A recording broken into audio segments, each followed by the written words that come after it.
السلام عليكم ورحمة الله وبركاته.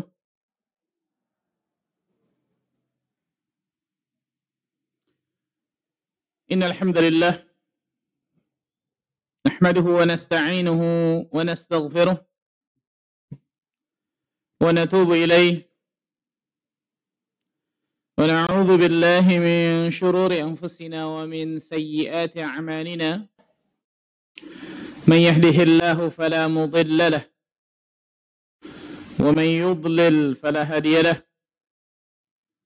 أشهد أن لا إله إلا الله وحده لا شريك له وأشهد أن محمدا عبده ورسوله صلوات الله وسلامه عليه نبينا وحبيبنا محمد صلى الله عليه وعلى آله وصحبه وسلم.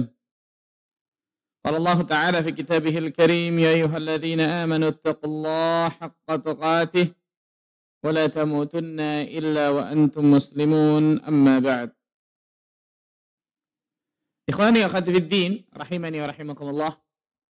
Saudara-saudariku sekalian, Bapak Ibu sekalian yang semoga Allah tabaraka wa taala selalu memberikan keberkahan dalam kehidupannya.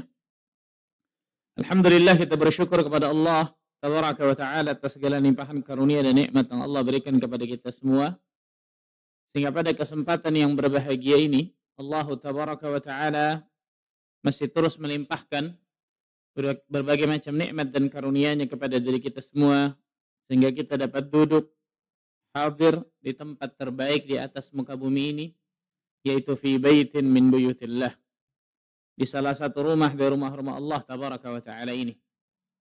Tidak lain tidak bukan untuk meningkatkan keimanan kita, meningkatkan ketakwaan kita kepada Allah Jalla wa'ala, duduk sejenak di majelis ilmu ini, dan semoga Allah tabaraka wa ta'ala selalu berikan kepada diri kita ilmu yang bermanfaat. Allahumma amin. Salam dan salam semoga tercurah kepada Rasulina Al-Karim, Nabi kita Muhammad sallallahu alaihi wasallam, Nabi akhir zaman, Nabi yang telah membawa kita dari zaman kejahiliahan, dari zaman kebodohan, dari zaman keterasingan akan ilmu menuju zaman yang terang benderang akan ilmu syar'i, itu zaman as-sunnah. Ikhwatul iman rahimani wa rahimakumullah. Hari ini insyaallah taala kita akan memasuki hadis dari Kitabul Jami'. Hadis yang pertama tentang hak sesama muslim. Apa saja hak-hak sesama muslim yang harus ditunaikan bagi setiap muslim dan muslimah kepada muslim dan muslimah lainnya. Kita baca hadisnya.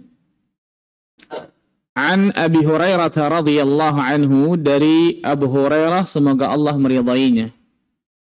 Siapa nama asli Abu Hurairah? Ada yang tahu? Hah? Ujungnya Sakhar, betul. Depannya bukan. Siapa nama asli Abu Hurairah?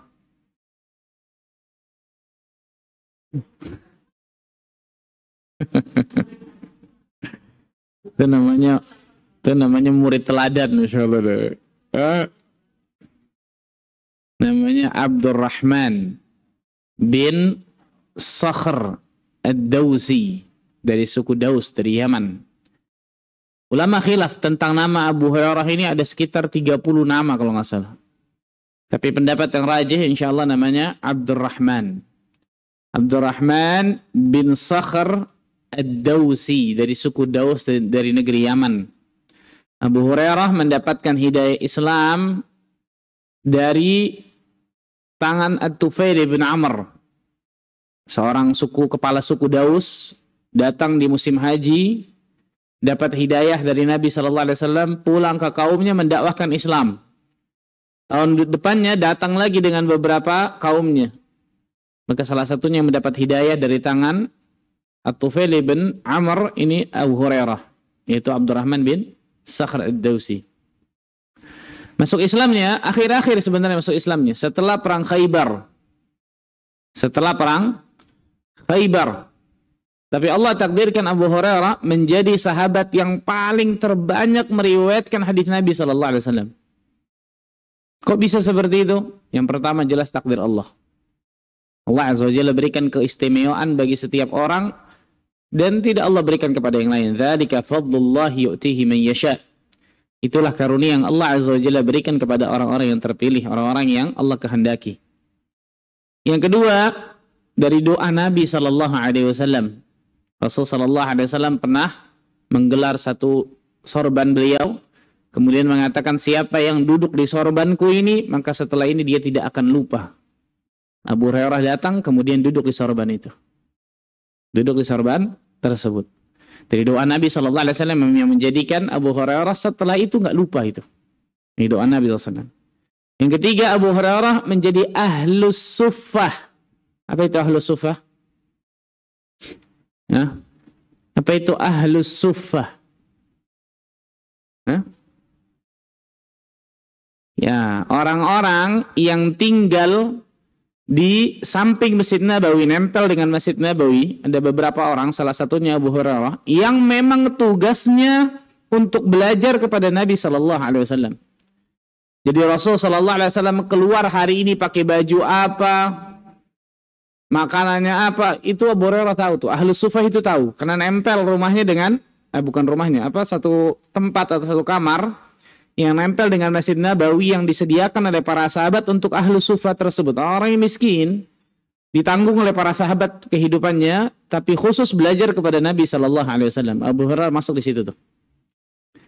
Nah, ini menepis anggapan, terutama orang-orang Rafidhah, na'udzubillah, yang mencela Abu Hurairah luar biasa mati-matian. Siapa Abu Hurairah? Baru berapa tahun masuk Islam bisa meriwayatkan hadis banyak. Siapa Anda? Bukan siapa Abu Hurairah.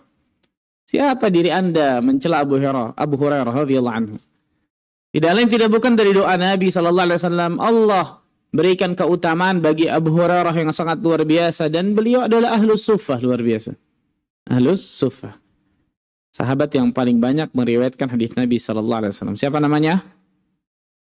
Abdurrahman bin Sakhr ad-Dawsi. Semoga Allah meridainya. Qala Rasulullah sallallahu alaihi wasallam, Rasul sallallahu alaihi wasallam bersabda, haqqul muslim 'alal muslimi sittun.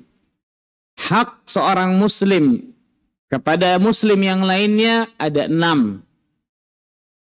Hak seorang muslim kepada muslim yang lainnya ada 6. Apa yang dimaksud kata-kata hak di sini?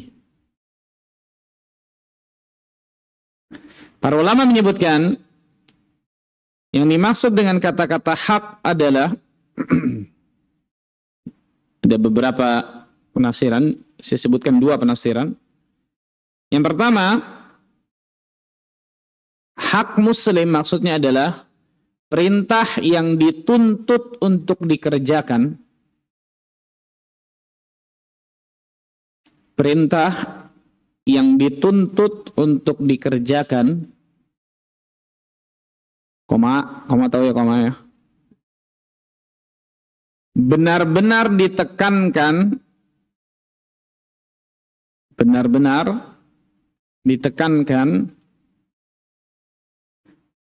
dan jangan sampai ditinggalkan. Jadi 3 nih. Perintah yang dituntut untuk dikerjakan, benar-benar ditekankan, dan jangan sampai ditinggalkan. Berarti hak seorang muslim ini hukumnya apa? Yakin? Hak seorang muslim ini hukumnya apa?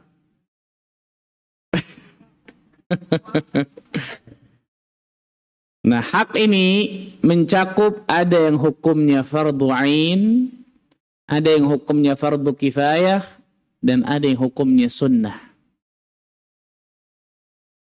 Jadi perintah yang dituntut untuk dikerjakan, benar-benar ditekankan dan jangan sampai ditinggalkan. Enggak semuanya fardu ain, enggak semuanya wajib ditekankan begitu.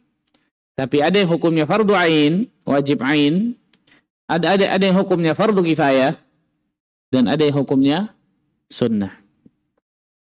Ada yang hukumnya sunnah. Sebagian ulama lain mengatakan yang dimaksud hak di sini adalah la yanbaghi tarkuhu, perkara-perkara yang semestinya tidak ditinggalkan. Itu gampang itu. Hakul muslim hak seorang muslim kepada muslim lainnya adalah perkara-perkara yang semestinya tidak ditinggalkan. Nah, ini kata-kata hak. Perkara-perkara yang semestinya tidak ditinggalkan. Nabi SAW menyebutkan haqqul muslim 'alal muslimi sittun. Hak seorang muslim kepada muslim lainnya ada 6. Berarti hak muslim cuma 6. Bapak Ibu, berarti hak muslim kepada muslim lainnya hanya 6. Hah? Hah? Iya apa enggak? Berarti lebih dari 6 ini enggak ada? Hah? Turun. Ijtihad yang bagus, Masya Allah. 6, atau kita sering temukan dalam hadis Rasul menyebutkan al-adad, menyebutkan jumlah, itu disebutkan al-adad laisa lahu mafhum. Apa artinya itu? Al-adad laisa lahu mafhum. Jumlah yang tidak ada mafhum mukhalafahnya.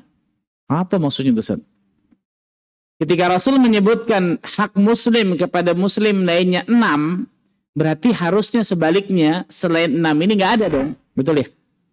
Nah, ini nggak ada dalam ketika Rasul menyebutkan sittun, dan juga dalam hadis-hadis yang lain Rasul menyebutkan al-adad, menyebutkan jumlah. Ada 7, ada 5.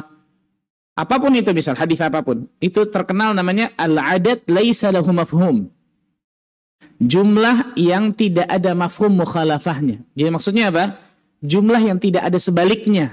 Ketika Rasul menyebutkan hak muslim kepada muslim lainnya 6, bukan berarti cuma 6 ini doang. Bukan berarti bukan hanya apa? 6 ini saja. Berarti nggak ada kebalikan. Karena kalau kebalikannya ketika Rasul menyebutkan hak muslim kepada muslim lainnya 6, berarti cuma 6, nggak lebih. Betul ya? Ini enggak. Al-adad laisa lahu mafhum namanya. Jumlah yang disebutkan tapi nggak ada kebalikannya. Nggak ada maksud dari kebalikannya. Itu maksudnya adalah hak muslim kepada muslim lainnya itu banyak, luar biasa. Tapi 6 hal ini adalah yang ditekankan dan benar-benar ditegaskan oleh Nabi. 6 hal ini benar-benar ditekankan, diperhatikan, ditegaskan oleh Nabi SAW. Karena biasanya 6 hal ini sangat relate dalam kehidupan kita. Jadi bukan menunjukkan contoh lain. Rasul menyebutkan sab'atun yudhilluhumullahu fi dhillihi yawma la dhilla illa dhilluh. Ada 7 golongan yang Allah akan naungi nanti di hari kiamat. Pada hari tidak ada naungan kecuali hanya naungan Allah. Pertanyaan, apakah cuma 7 ini saja? Enggak. Ya kan dibilang tadi enggak, betul ya? Ketika Rasul menyebutkan angka dalam hadis, namanya al-adad laisa lahu mafhum. Bukan cuma 7 ini, karena dalam hadis yang lain Rasul menyebutkan selain dari 7 hal ini. Contoh, Rasul menyebutkan di antara orang yang Allah naungi di bawah arasy Allah di hari kiamat adalah orang-orang yang memberikan kemudahan bagi orang yang membayar hutang, bahkan dia putihkan, dia lunaskan hutang orang tersebut. Nggak ada dalam 7 ini. Berarti lebih dari 7 ya. Nah, ini disebutkan oleh para ulama bahwa ketika Rasul menyebutkan al-adad dalam hadis, jumlah di dalam hadis, itu pada hakikatnya al-adad laisa lahu mafhum. Jumlah yang tidak ada mafhum mukhalafahnya, tidak ada kebalikannya. Berarti menunjukkan bukan cuma 7, lebih dari 7. Tapi 7 hal ini biasanya yang paling ditekankan. 7 hal ini biasanya yang paling apa? Ditekankan, diperhatikan. Sama seperti ini. Karena dalam hadis yang lain Rasul menyebutkan haqqul muslim 'alal muslim khamsun. Hak muslim kepada muslim ini ada 5. Tuh, bingung kita. Lah, ini 6 nih 5. Gimana terus? Nah, maka disebutkan kata para ulama di sini ketika Rasul menyebutkan jumlah bukan menunjukkan tentang apa? Pembatasan di situ, tapi menunjukkan tentang penekanan luar biasa tentang 5 atau 6 hal tersebut. Bisa difahami ya, kawan? Dan ini kita sering ketemukan banyak dalam hadis. Rasul menyebutkan jumlah, adat, itu sangat banyak, Masya Allah. Dan di sini juga di antara pengajaran Nabi Shallallahu Alaihi Wasallam itu at-taisir, memudahkan. Kalau kita menjadi seorang guru, misal ada 10 cara untuk istiqamah, itu biasanya akan lebih nempel di kepala seseorang, betul ya?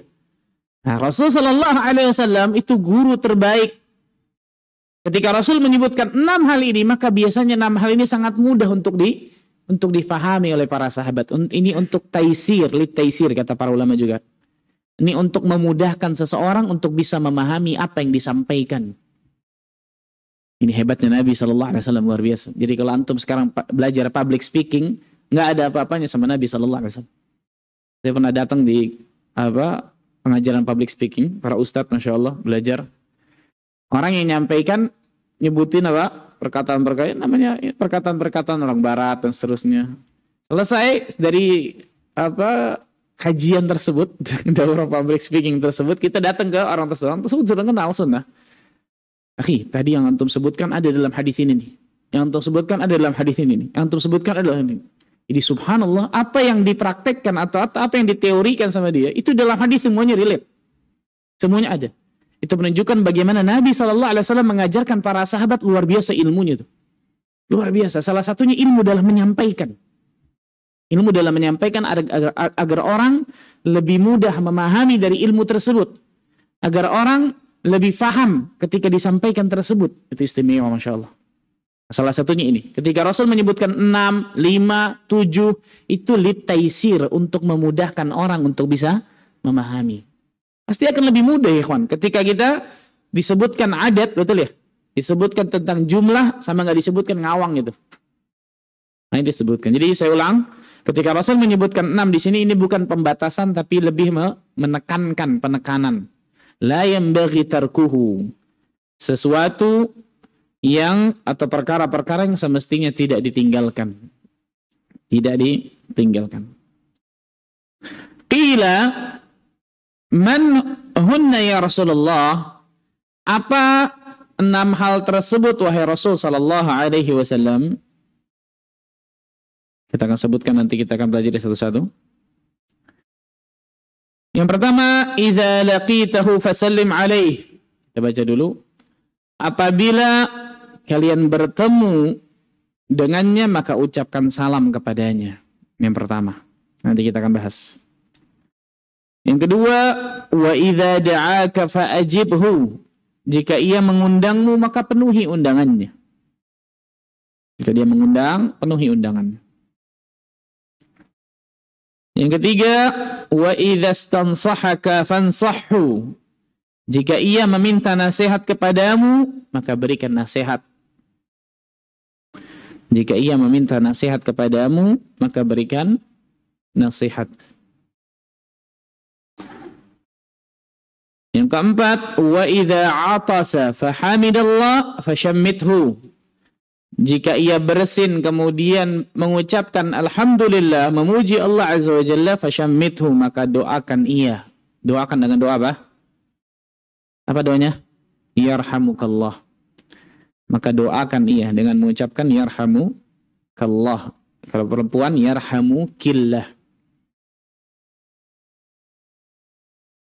Wa idza marida fa'udhu. Yang kelima, apabila dia sakit, maka jenguklah dia. Wa idza mata fatbi'hu. Apabila dia meninggal dunia, maka iringi jenazahnya. Maka iringi jenazahnya. Hadis ini sahih, diriwayatkan oleh Imam Muslim. Ikhwatul iman, rahimani wa rahimakumullah. Yang pertama, masuk ke hadis satu persatu. Faedah hadis ini adalah Allah Ta'ala menjadikan orang-orang yang beriman itu bersaudara.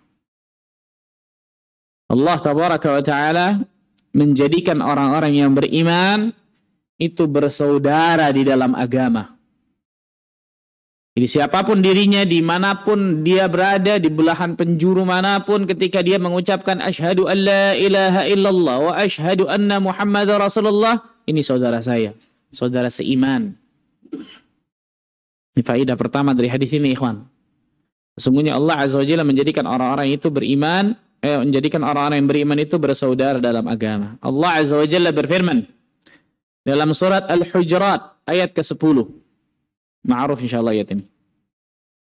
Surat Al-Hujurat surah 49 ayat ke-10. Allah Azza wa Jalla berfirman, "Innamal mu'minuna ikhwah." Sesungguhnya orang-orang yang beriman itu bersaudara. Fa aslihu baina akhawaykum, maka damaikanlah antara kedua saudaramu itu. Wattaqullah, dan takutlah kalian kepada Allah, la'allakum turhamun, agar kalian mendapatkan rahmat.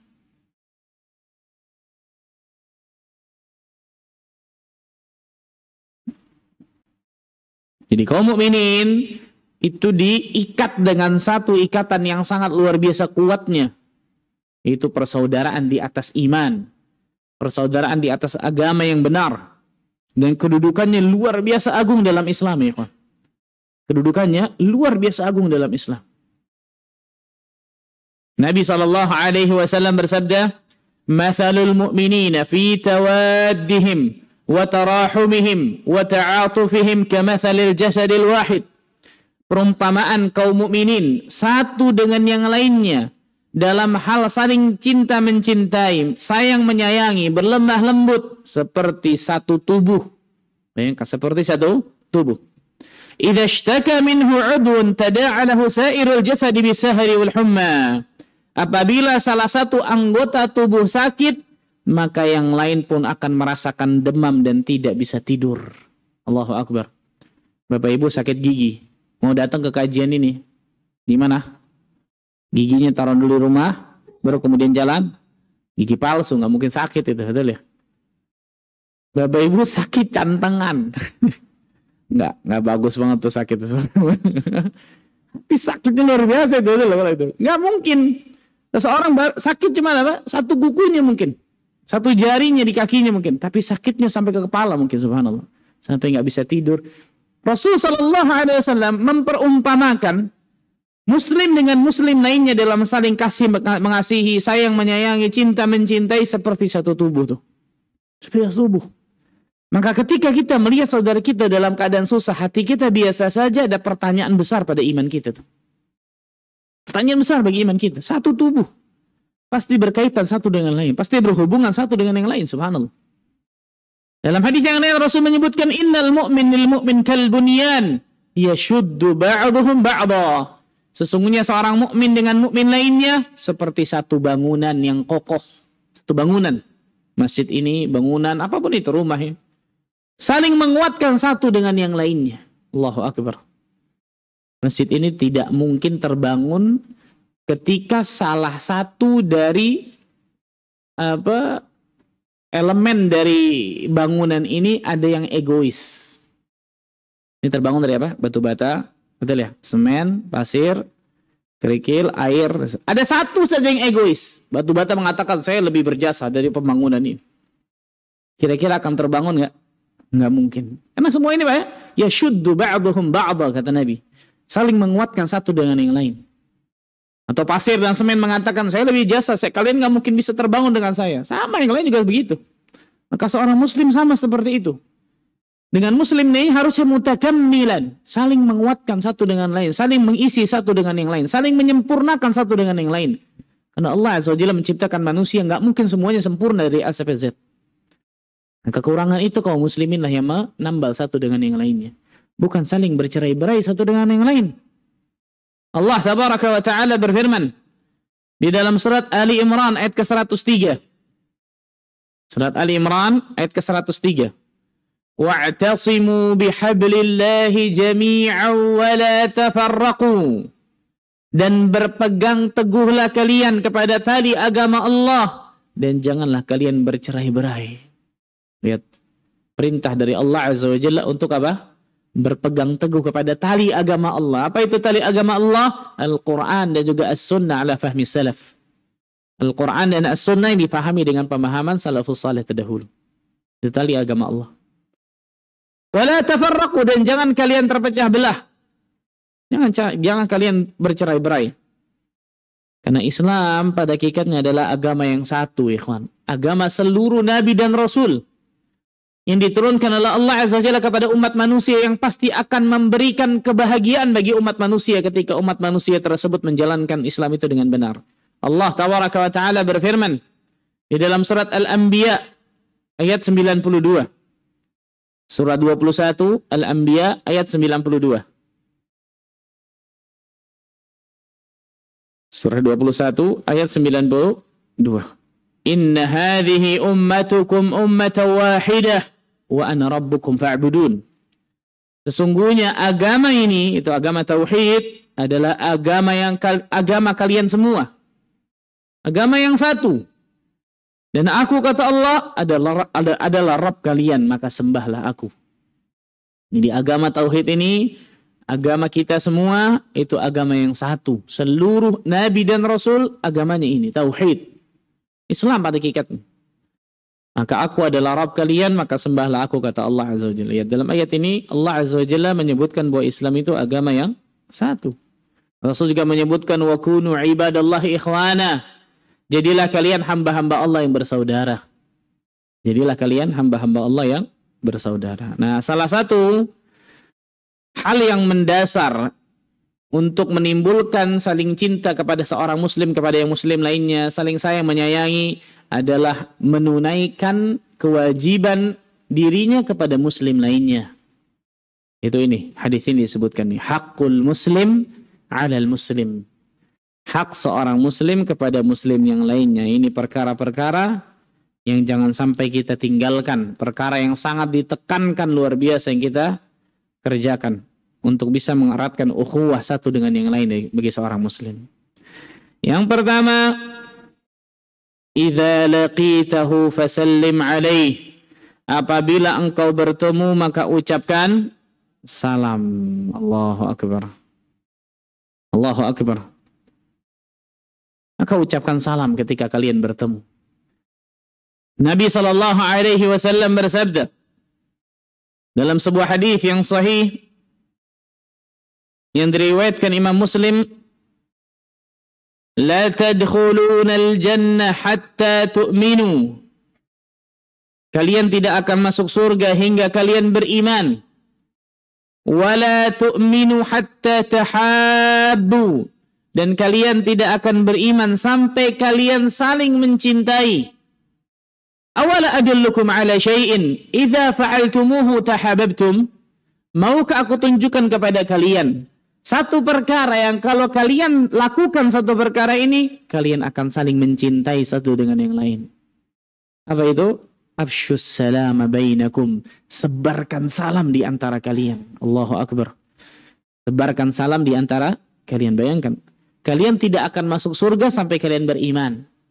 Kalian tidak akan beriman dengan sempurna sampai kalian saling mencintai. Maukah aku tunjukkan kepada kalian satu perkara yang ketika kalian lakukan ini, kalian akan saling mencintai satu dengan yang lain. Sebarkan salam di antara kalian. Allahu akbar. Allahu akbar.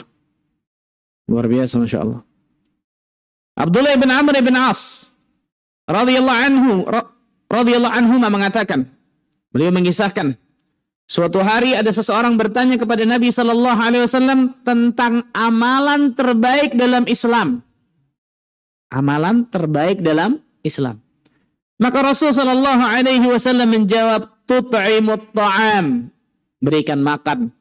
Wa taqra'us salam ala man arafta wa man lam ta'rif. Engkau mengucapkan salam kepada orang yang engkau kenal dan tidak engkau kenal. Jadi mau kita kenal, mau kita tidak kenal, ucapkan apa? Ucapkan salam. Karena di antara tanda-tanda hari kiamat itu terjadi nantinya, tidaklah kita mengucapkan salam kecuali taslimul khas. Kecuali kita hanya mengucapkan salam yang khusus. Maksudnya kepada orang-orang yang kita kenal saja. Alhamdulillah, negara kita mayoritas muslim, Masya Allah.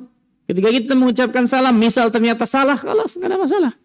Assalamualaikum, assalamualaikum, itu luar biasa. Jadi jangan pernah meremehkan ucapan salam ini nih. Dan jangan ketika mengucapkan salam seakan-akan kemudian apa? Nggak butuh. Melikum apa? Subhanallah, melikum. Assalamualaikum, ya kan? Melikum. Yang lebih parah apa? Aswarwab. Nah. Aswarwab.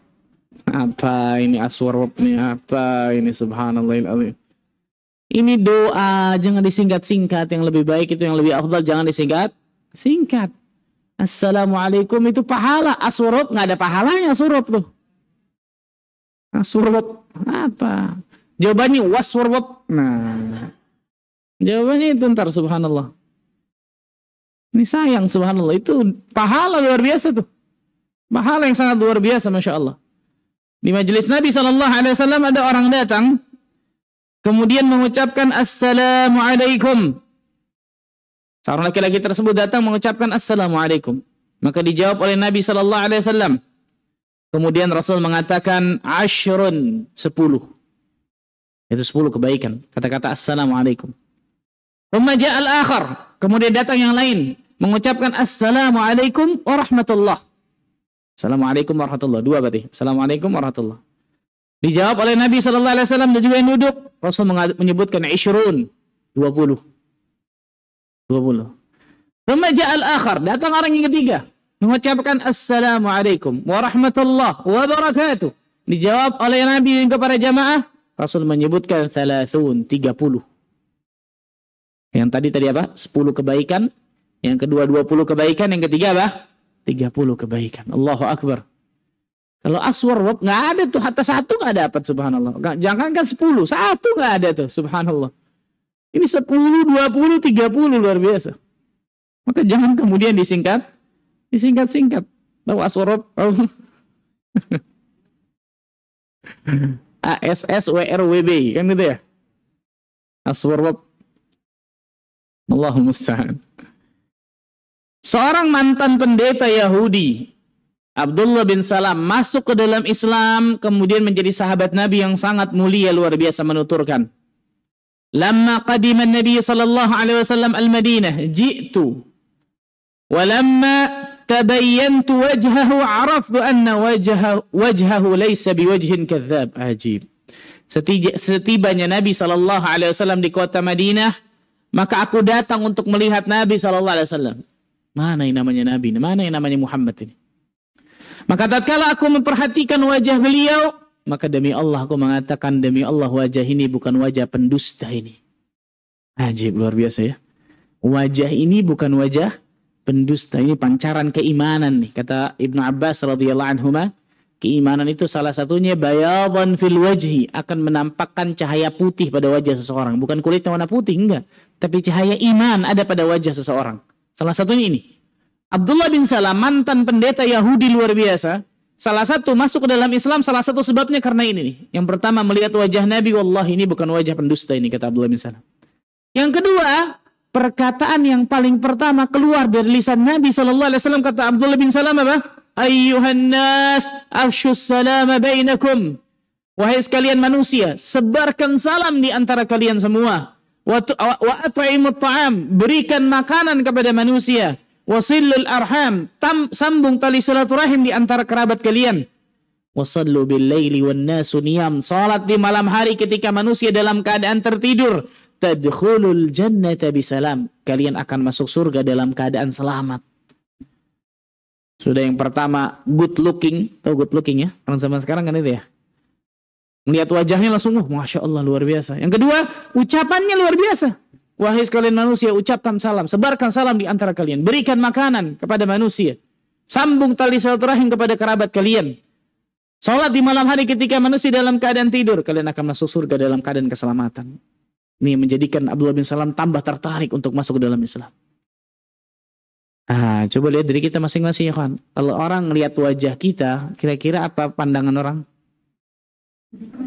Enak, waduh, enak, kacau juga, subhanallah.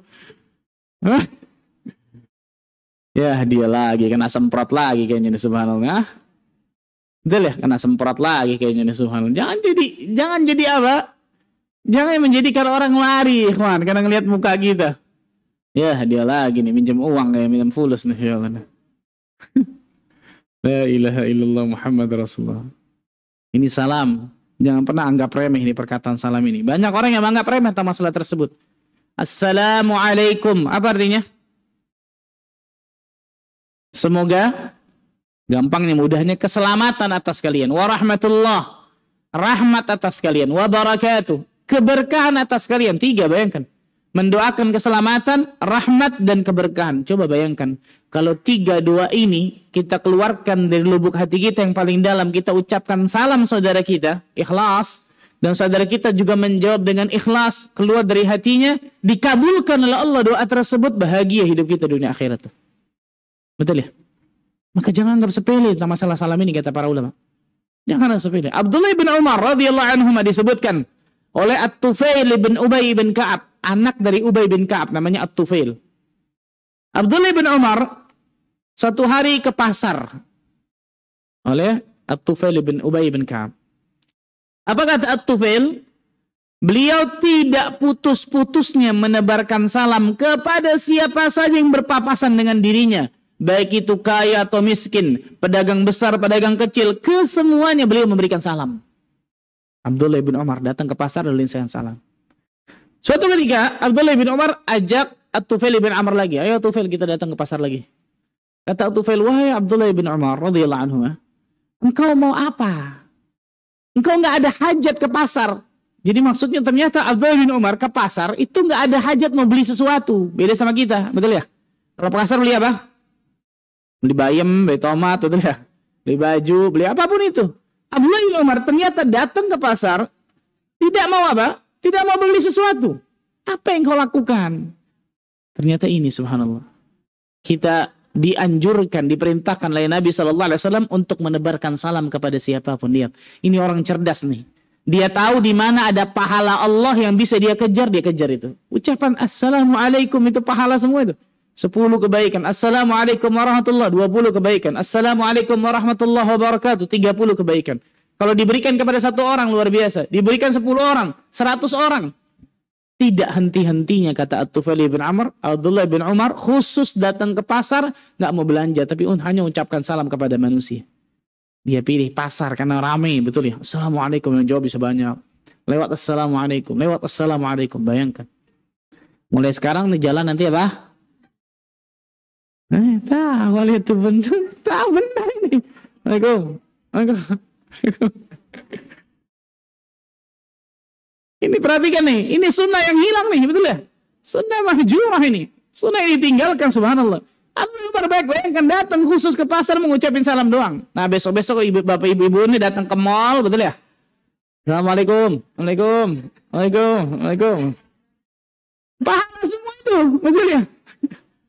Ntar orang ngomong, ini kenapa? Ini obatnya habis atau kenapa? Ini subhanallah, betul ya?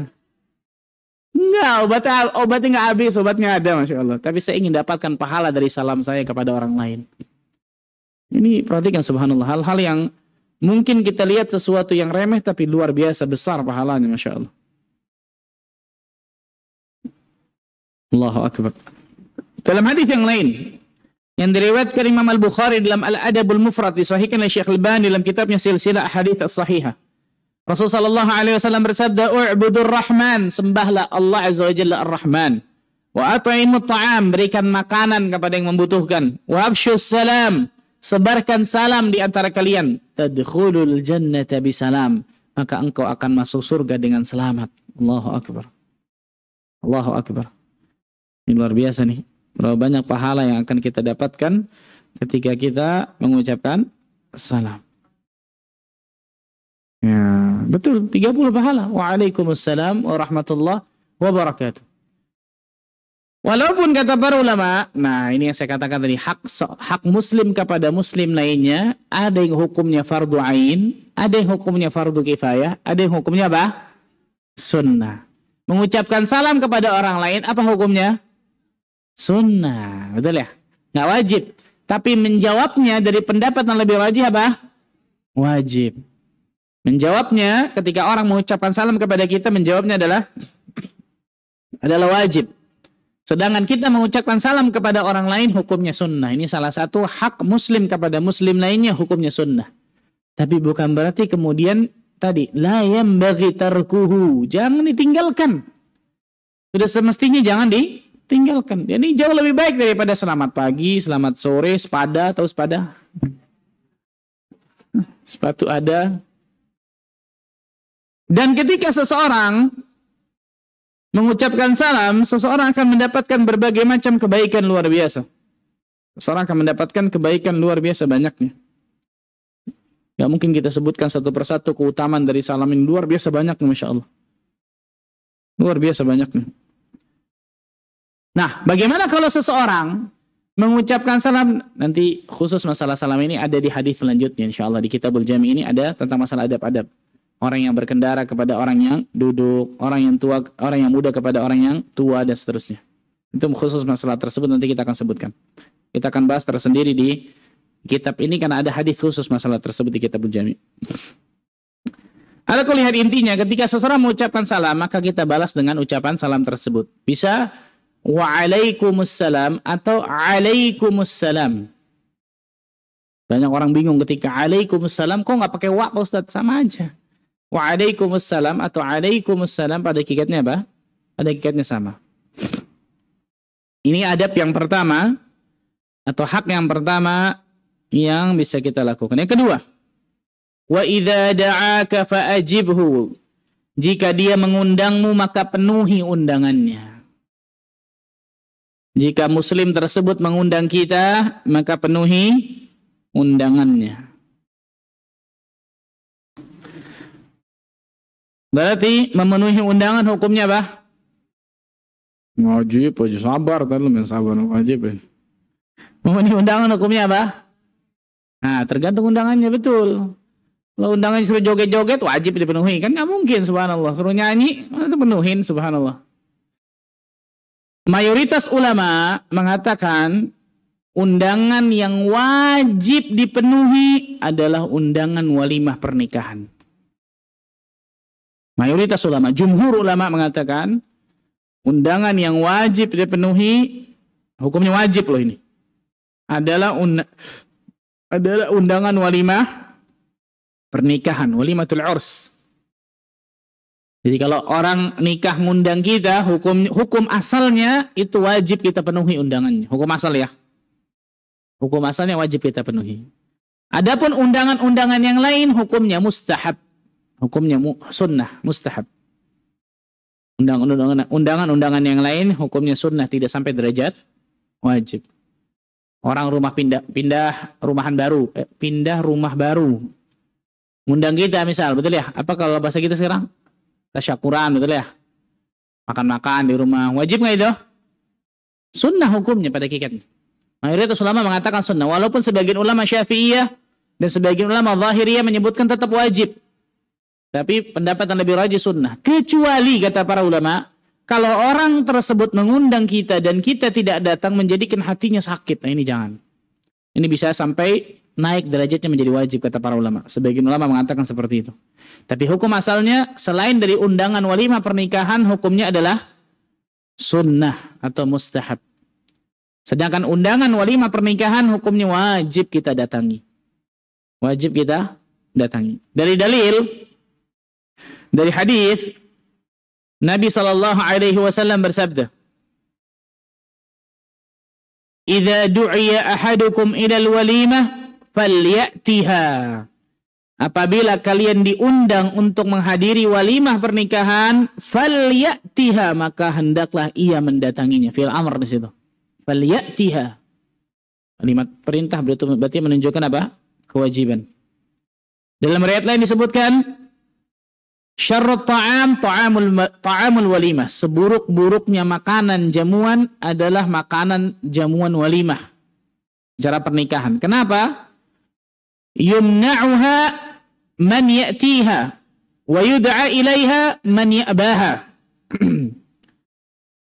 Yang mengundang orang-orang yang tidak membutuhkannya. Maksudnya yang diundang adalah orang-orang yang kaya, yang dibutuhkan, pejabat. Sementara mengabaikan orang-orang yang membutuhkan, mengabaikan orang-orang miskin, fakir, gak diundang. Ini seburuk-buruk makanan nih. Na'udzubillah.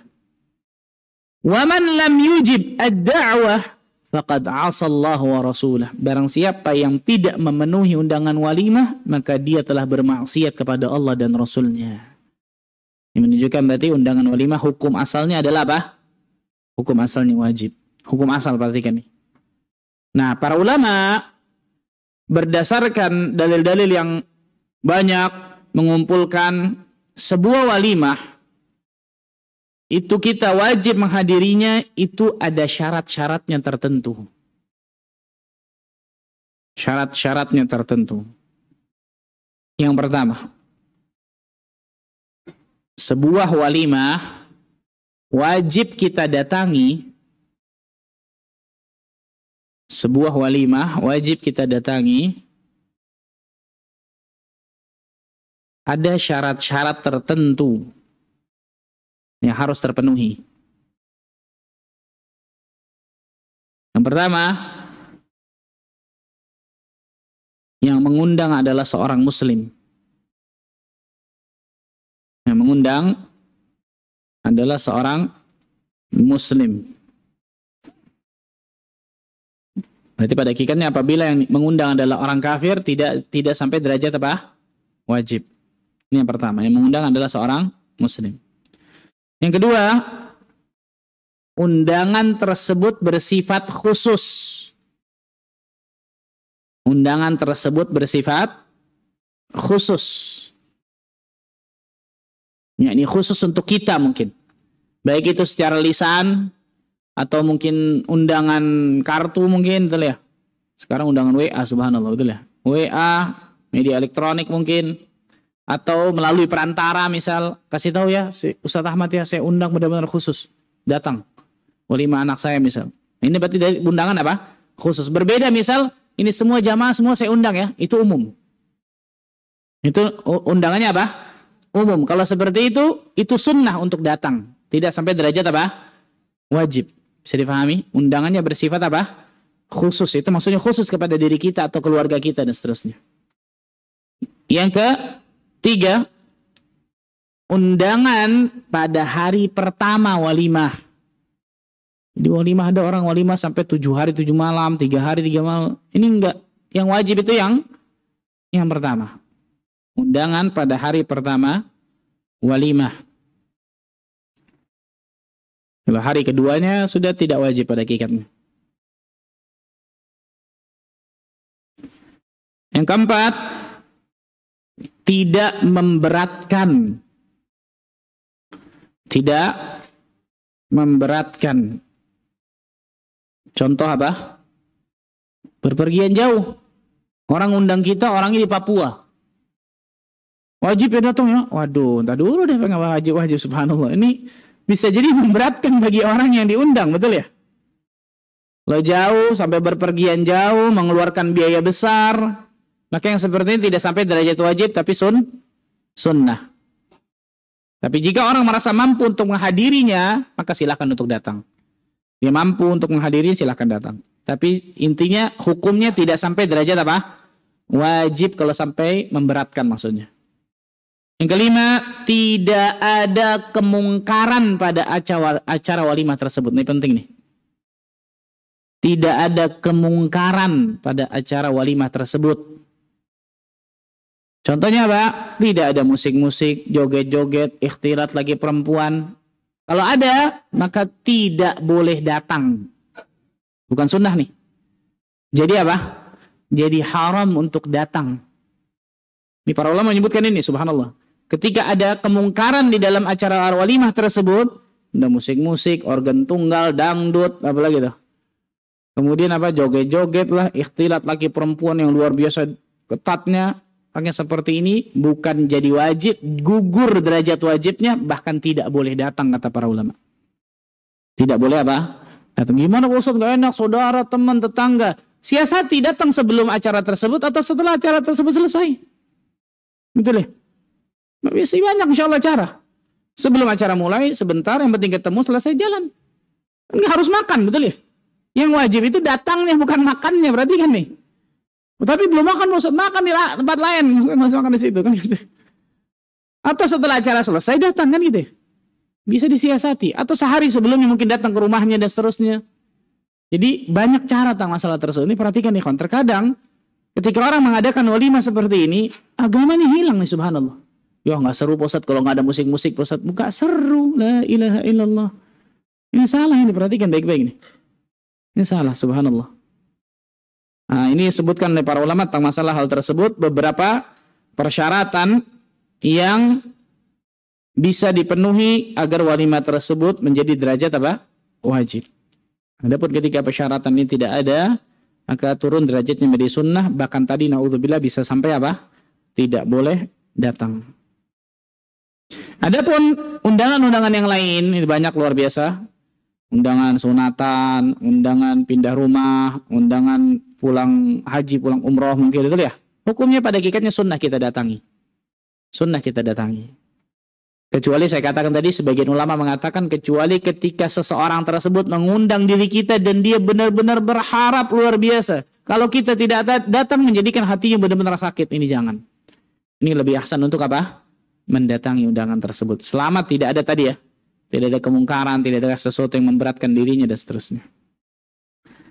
Ini hak yang kedua bagi seorang muslim, wa idza da'aka fa'ajibhu. Apabila seorang muslim mengundangmu maka penuhi undangan tersebut. Yang ketiga, wa idza stansahaka fansahhu. Apabila dia meminta nasihat kepadamu maka nasihatilah dia. Seorang muslim minta nasihat kepada kita, maka nasihati dirinya.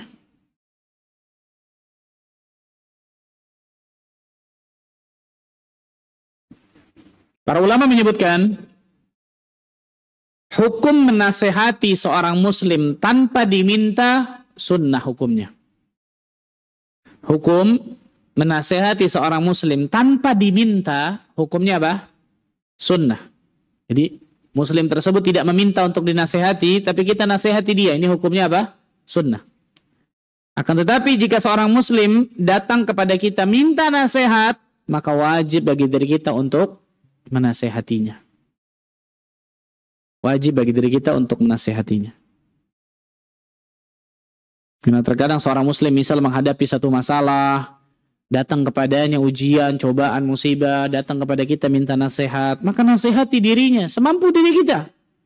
Semampu diri kita sudah. Saya bukan ustadz, nggak apa-apa. Nggak apa-apa, semampu kita. Paling tidak apa? Memberikan secercah cahaya kepada dirinya yang mungkin sedang drop, sedang galau dan seterusnya. Karena kita nggak tahu sama sekali, ikhwan, nasihat kita yang mana yang ternyata Allah bukakan hatinya untuk menerima hidayah. Kita nggak tahu sama sekali, subhanallah. Maka ikhlaskan saja karena Allah azza wajalla ketika kita menasihati orang. Jadi hukum asalnya ketika seorang muslim menasihati orang lain itu hukumnya sunnah. Tapi kalau muslim tersebut meminta diri kita untuk menasihatinya, maka pada saat itu hukumnya apa? Wajib. Nah, salah satu bentuk nasihat, nah ini penting nih. Salah satu bentuk nasihat adalah ketika seseorang bertanya kepada diri kita,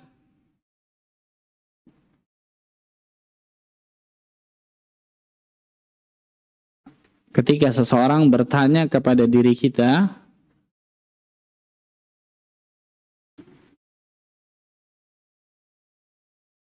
tentang sesuatu hal yang penting sekali. Contoh, ada seseorang datang kepada kita, Fulan, antum kenal Fulan nggak?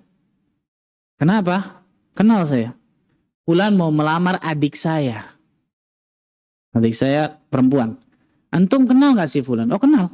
Gimana si Fulan itu? Nah, ini termasuk minta nasihat pada hakikatnya kata para ulama. Bertanya kepada seseorang yang sesuatu yang penting nih. Dia minta informasi tentang si Fulan ini, karena si Fulan ini ingin menikahi adiknya, keponakannya, saudaranya mungkin. Saya ingin tahu siapa si Fulan ini. Pada saat itu hukumnya wajib kita kasih tahu kalau kita tahu siapa si Fulan. Oh si Fulan Masya Allah, setahu saya, wala nuzaki ala Allahi ahada, tanpa kemudian apa?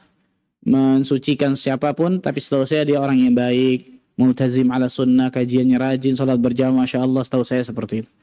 Atau sebaliknya, kita tahu, jangan. Loh kenapa jangan? Si Fulan saya tahu, na'udzubillah. Jangan. Bermuamalahnya nggak jujur, nggak amanah. Ini gibah dong Pak Ustaz. Betul ini gibah, tapi gibah yang dibolehkan. Tapi ini gibah yang dibolehkan. Salah satunya kata para ulama, Imam Nawawi menyebutkan, dan juga para ulama lain menyebutkan, adalah ketika seseorang muhadzir, memperingatkan orang lain tentang bahaya orang ini. Tentang bahaya orang ini. Ini hukumnya harus kita kasih tahu nih, kalau kita tahu siapa si Fulan nih. Karena bisa jadi orang lain nggak tahu, kita tahu siapa si Fulan. Nah betul ya, kita mungkin teman dekat yang lain nggak tahu. Oh jangan, Hasan jangan sudah. Loh kenapa? Jangan sudah. Kalau orang itu desak, taib ini saya kasih tahu tapi antum aja. Si fulan setahu saya begini, jangan. Intinya bukan orang yang baik agama dan akhlaknya. Ini wajib hukumnya kita kasih tahu. Nggak boleh samar-samar. Kayaknya yang lain aja deh. Kenapa yang lain? Ya kayaknya gitu deh. Nggak boleh nih. Perhatikan baik-baik. Fatimah binti Qais datang kepada Nabi SAW bertanya, ya Rasulullah, 2 orang datang kepada diriku melamarku. Abu Jaham dan Muawiyah. Kepada siapa aku menikah, wahai Nabi SAW? Lihat. Fatimah minta fatwa, betul ya? Kepada Nabi SAW. Kepada siapa aku menikah nih? Abu Jaham atau Muawiyah? Rasul menyebutkan, adapun Abu Jaham tidak meletakkan tongkatnya dari punggungnya. Sebagian ulama mengatakan sering mukul istri. Sebagian ulama mengatakan sering safar. Maknanya. Adapun Muawiyah, la malalahu, dia nggak punya harta. Menikahlah engkau dengan Usama. Fatimah mengatakan Usama. Subhanallah. Lihat, Rasul Shallallahu Alaihi Wasallam pada saat itu menghibah 2 sahabatnya loh, betul ya? Kan 2 hal ini sahabat yang pasti nggak senang diceritakan 2 hal ini. Tapi demi kemaslahatan Fatimah binti Qais, betul? Nah ini sebutkan para ulama nih. Maka ketika seseorang datang kepada kita, ya fulan, saya mau muamalah sama dia masalah bisnisnya. Gimana sih fulan masalah bisnisnya? Anda kayaknya lebih tahu. Kalau kita tahu orang ini nggak jujur, nggak amanah, wajib kita kasih tahu. Jangan. Ini termasuk nasihat kepada sesama muslim dan dia yang minta kepada kita. Perhatikan baik-baik nih. Nah, ini disebutkan oleh para ulama tentang masalah hal ini. Ini penting nih, ikhwan. Karena banyak orang yang tidak mau melakukan hal tersebut karena ditakutin ghibah. Salah besar. Nah, ini disebutkan para ulama tentang masalah tersebut. Wa idza stansahaka fansahu. Jika dia meminta nasihat kepadamu, maka nasihatilah dia. Ada satu cerita yang sangat luar biasa dari sahabat Nabi yang bernama Jarir bin Abdullah Al-Bajali. Ini terkenal Nabi Yusufnya umat ini. Jadi orangnya ganteng luar biasa, sahabat ini dari Yaman, Jarir bin Abdullah Al-Bajali. Satu waktu Jarir bin Abdullah Al-Bajali menyuruh budaknya untuk membeli hewan tunggangan di pasar. Kalau nggak salah unta. Mana nggak salah ingat unta. Maka tiba-tiba budaknya pulang dengan membawa unta dan uang yang lebih. Jadi Jarir kalau nggak salah ngasih uang lebih, kemudian dikasihnya banyak ternyata kembalian oleh budaknya ini. Engkau beli berapa? 400 dirham kalau nggak salah. 400 atau 500 dirham unta ini. Di mana engkau beli? Di pasar di Madinah. Ayo antar aku kepada orang tersebut. Antar. Sampai di situ ditanya, ini yang dagang betul. Apakah engkau benar yang menjual unta ini kepada budakku ini? Betul. Engkau jual dengan harga 400 dirham? Betul. Mau nggak aku hargai 500 dirham? Hah? Maulah. 600 dirham? Mau. 700 dirham? Mau. 800 dirham? Mau. Ini 400 dirham lagi nih. Jadi kan sudah bayar 400 ya? Sekarang 400 dirham lagi. Untamu ini pantas dihargai 800 dirham, bukan 400 dirham. Hah? Kaget orang ini tadi. Untamu ini, lihat ini istimewa. Ini didikan Nabi SAW. Kalau kita, wah sudah ini ditekan lagi luar biasa tuh. Ibu-ibu sampai nangis tuh pedagang luar biasa kalau ditawar. Kesian luar biasa. Udah bu, ambil deh bu, kesian deh bu, ambil deh. Penglaris bu, gitu. Sampai diperas luar biasa tuh. Allahu Akbar. Rahimallahu mar'an samhan idza ishtara wa ba'an idza ishtara, kata Nabi. Semoga Allah merahmati seseorang mudah ketika membeli, mudah ketika menjual. Mudah, perhatikan. Bukan meras orang, perhatikan ya. Subhanallahil-azim. Lihat nih, Jarir bin Abdullah. Kenapa? Ternyata Jarir mengetahui orang ini sangat diyakini orang ini nggak tahu harga pasar. Bisa jadi dia dari Badiah, dari pedalaman Badu, datang ke pasar nggak tahu harga pasar kota Madinah. Ontamu ini harusnya dijual 800 dirham minimal. Seharga 800 dirham, bagus ontanya mungkin seterusnya. Jalan kemudian Jarir bin Abdullah. Orang itu mengatakan kepada teman-teman itu, orang itu gila kali ya, subhanallah. Saya jual 400, dia mau 800, subhanallah. Tapi terima juga duitnya kan itu, walaupun nyakap yang gila. Dengar Jarir, balik lagi Jarir. Mengatakan tidak, aku nggak gila. Tapi baya'atu Rasulullah sallallahu alaihi wasallam ala iqamis salah wa ita'iz zakah wa nushi likulli muslim. Tapi aku berbaiat kepada Nabi sallallahu alaihi wasallam untuk mendirikan salat, menunaikan zakat dan menasihati kepada sesama muslim, dan ini termasuk nasihat. Apa itu nasihat? Iradatul khair, menginginkan kebaikan kepada saudara kita. Itu nasihat. Istimewa ini. Ini akhlak nih. Kalau orang zaman sekarang, wah, udah butuh diperas lagi, di ini lagi, luar biasa senang dapetin. Salah besar ini. Salah besar, subhanallah. Dia menginginkan kebaikan bagi saudaranya. Bayangkan. Enggak, saya enggak gila. Tapi saya berbaiat kepada Nabi, menegakkan salat, menunaikan zakat, dan memberikan nasihat kepada sama muslim. Dan ini termasuk nasihat, menginginkan kebaikan kepada saudara saya sama muslim. Allahu Akbar. Istimewa ini, ikhwan. Ini Islam. Ini Islam pada hakikatnya. Yang keempat.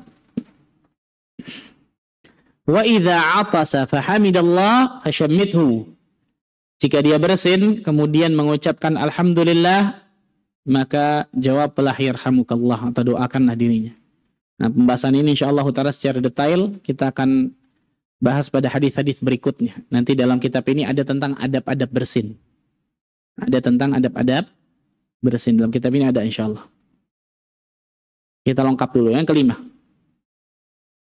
Wa idza marida fa'udhu. Jika dia sakit maka jenguklah. Ulama berbeda pendapat tentang hukum menjenguk orang sakit.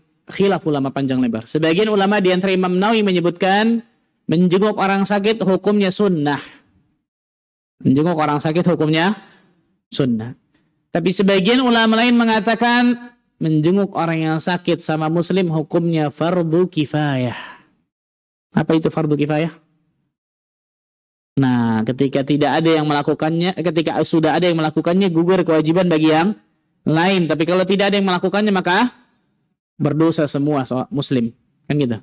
Nah, ini salah satu menurut sebagian ulama, dan Allah a'lam bishawab, mungkin ini lebih tepat, fardu kifayah. Ketika ada muslim yang sakit, fardu kifayah bagi muslim yang lainnya untuk menjenguk. Intinya ketika ada seorang muslim yang menjenguknya, gugur kewajiban bagi yang lain. Gugur kewajiban bagi yang lain. Nah, ini disebutkan para ulama. Walaupun sebagian ulama mengatakan itu hukumnya sunnah. Itu hukumnya sunnah. Rasulullah sallallahu alaihi wasallam menyuruh diri kita, amarana Rasulullah sallallahu alaihi wasallam bisab'in. Rasul sallallahu alaihi wasallam memerintahkan kepada kita tentang 7 perkara. Wa nahana an sab' dan melarang kami tentang 7 perkara pula. Amarana bi'iyadatil marid. Yang pertama beliau memerintahkan diri kami untuk menjenguk orang yang sakit. Wattiba'il janazah, mengiringi jenazah yang kedua. Wa tashmitil atis, mendoakan orang yang bersin yang ketiga. Wa ibraril qasam, menunaikan sumpah yang keempat. Awil muqsim, atau wa nasril mazlum, menolong orang yang dizalimi atau yang terzalimi. Yang kelima. Yang keenam wa ijabatid da'i, memenuhi undangan. Yang ketujuh ifsya'is salam, menebarkan salam. Syahid bahasan kita, iyadatul marid, menjenguk orang yang sakit ternyata diperintahkan oleh Nabi sallallahu alaihi wasallam. Dalam hadis yang lain dari Abu Sa'id Al-Khudri, udu al-marid wamshu ma'al janaiz tudzakirukum al-akhirah. Jenguklah orang yang sakit, iringilah jenazah, karena hal itu akan mengingatkan kalian kepada negeri akhirat. Dan banyak lagi dalil yang lain yang menunjukkan bahwa menjenguk orang yang sakit ini sesuatu yang sangat disyariatkan dalam agama kita. Makanya wallahu a'lam bishawab, pendapat yang lebih ana pilih adalah fardu kifayah. Fardu kifayah. Al-A'mash rahimahullah ta'ala pernah berkata, kunna naq'udu fil majlis, kami sedang duduk di majlis.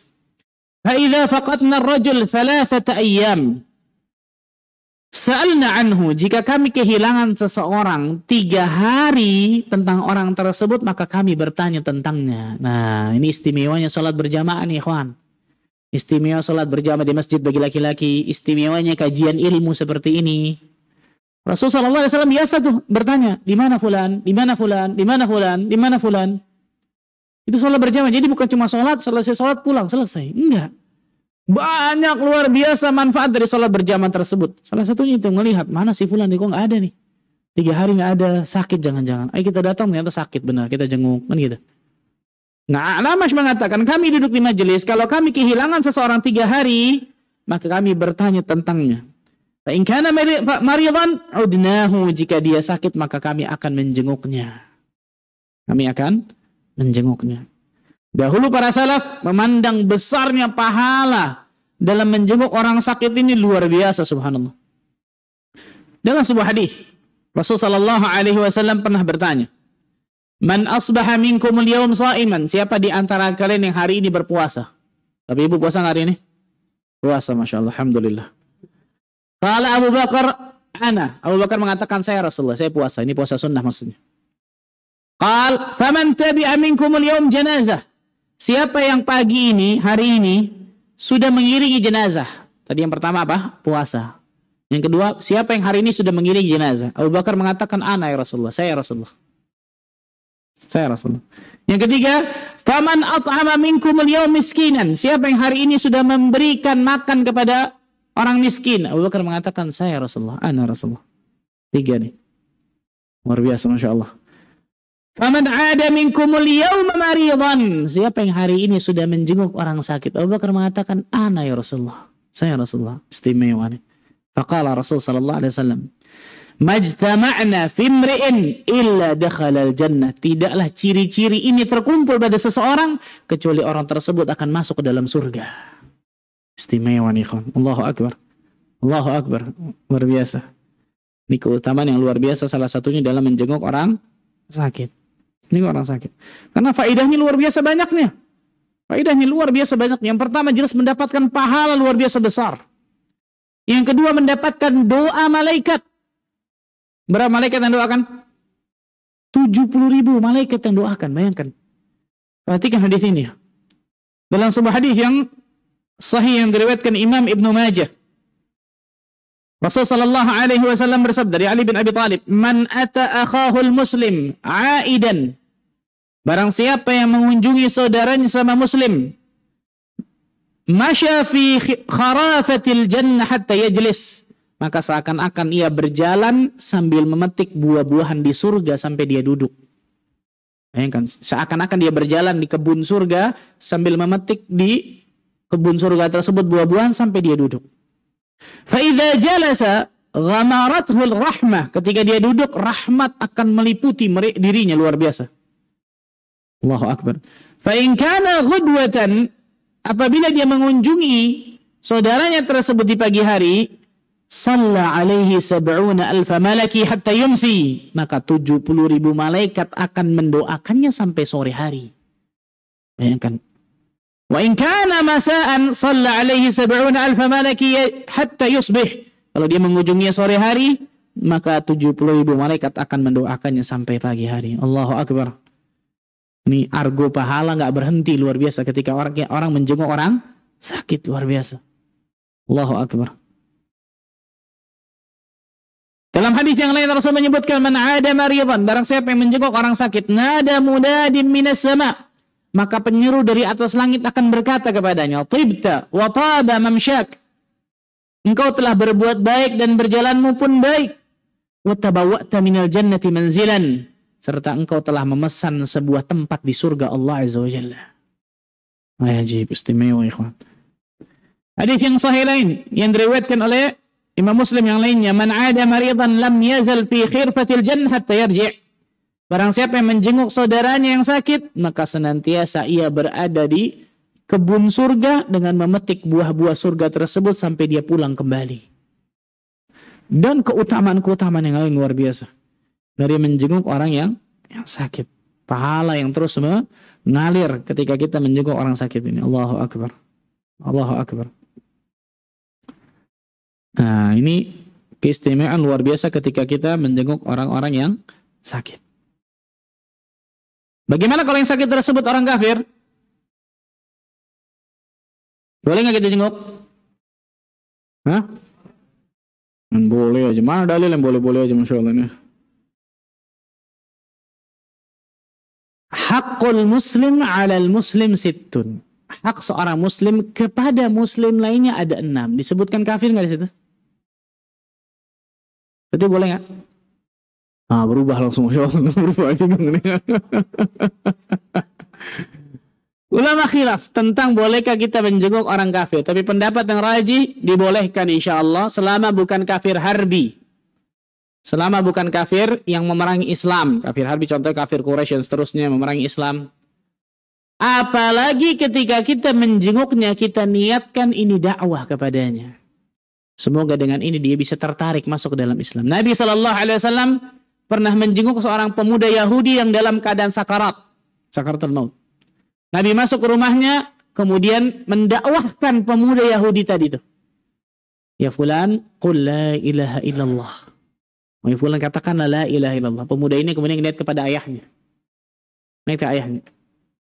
Kata ayahnya, ati Abul Qasim, ikuti Abul Qasim. Maka pemuda tersebut mengucapkan, asyhadu an la ilaha illallah wa asyhadu anna Muhammad Rasulullah, meninggal. Rasul sallallahu alaihi wasallam keluar dari rumah tersebut senang, gembira, berbunga-bunga hati beliau. Ya luar biasa, Masya Allah. Alhamdulillah ada satu orang yang selamat dari neraka Allah Azza wa Jalla, kata Nabi SAW. Allahu Akbar. Syahid dari bahasan kita, Rasul menjenguk orang kafir pada hakikatnya, betul ya? Tapi di antaranya niat paling utama untuk apa? Mendakwahkan mereka.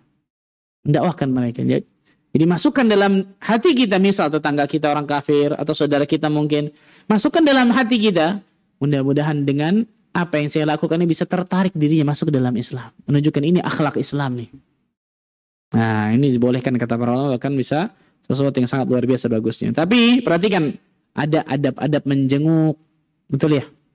Ada adab-adab ketika menjenguk orang sakit. Cari waktu yang pas, betul ya? Kemudian tidak berlama-lama. Kecuali orang yang sakit tersebut yang minta, lain cerita. Aslinya sebenarnya hukum asalnya jangan berlama-lama, karena bisa jadi dia mau istirahat, mau ini, betul ya? Minta izin dulu kepada keluarganya. Tapi kalau orang yang sakit tersebut yang minta, sini aja, sini saya nggak ada teman misalnya, silahkan, nggak ada masalah. Tapi hukum asalnya pada jangan lama-lama.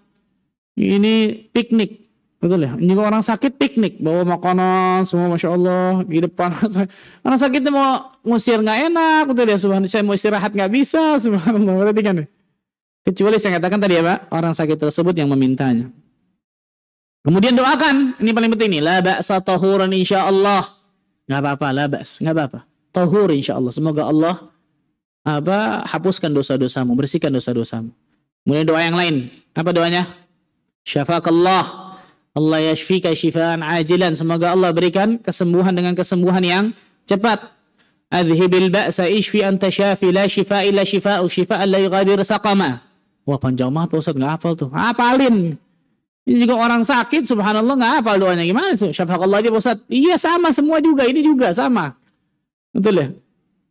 Adhibil ba'sa rabban nas ishfi anta syafi la shifa illa shifa'uk shifa'an la yughadiru saqama. Atau kita ruqyah seperti Nabi alaihi salatu wasallam diruqyah oleh malaikat Jibril. Bismillahi arqika min kulli syai'in yu'dhik. Dengan menyebut seluruh nama Allah Azza wa Jalla. Min kulli syai'in yu'dhik. Bismillahi arqika. Aku meruqyahmu. Min kulli syai'in yu'dhik. Dari segala hal yang bisa menyakitimu. Wa min syarri kulli nafsin aw 'ainin hasid. Atau dari segala keburukan setiap jiwa ataupun pandangan mata panas, mata yang dengki. Allahu yashfika bismillahi arqika. Semoga Allah sembuhkan dirimu dengan nama Allah, aku meruqyah dirimu. Nah, boleh seperti itu, subhanallah. Bawa oleh-oleh, betul ya? Ini oleh-oleh kagak, makan di situ, subhanallah, nggak ada makanan nih, masya Allah nih.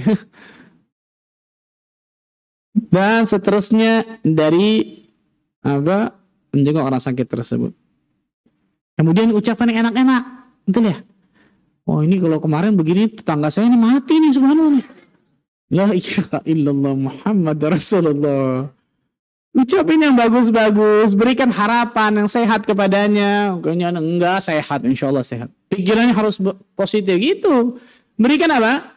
Berikan motivasi kepadanya. Jangan malah sebaliknya. Na'udzubillah. Kasih tahu kepada dirinya bahwa salah satu doa di istijabah itu ketika dalam keadaan muttor, terdesak. Salah satu dalam keadaan terdesak bisa jadi apa? Dalam keadaan sakit, apalagi sakitnya sangat parah. Yang terakhir, yang keenam, wa idza mata fatsba'hu. Apabila dia meninggal maka ikuti jenazahnya, iringi jenazahnya. Apa hukumnya nih? fardu kifayah. Fardu kifayah. Mengurus jenazah orang muslim dan muslimah hukumnya fardu kifayah.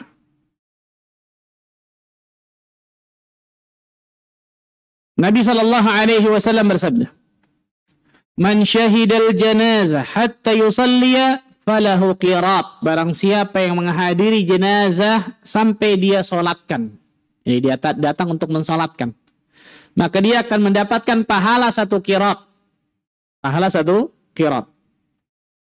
Man syahida hatta tudfan kana lahu qiratan. Dan apabila dia menghadiri jenazah sampai dikuburkan, jadi sholat kemudian dikuburkan, maka dia akan dapatkan dua qirat. Wa mal qirat ya Rasulullah? Apa itu yang dimaksud dengan 2 qirat wahai Nabi sallallahu alaihi wasallam? Wa mal qiratan?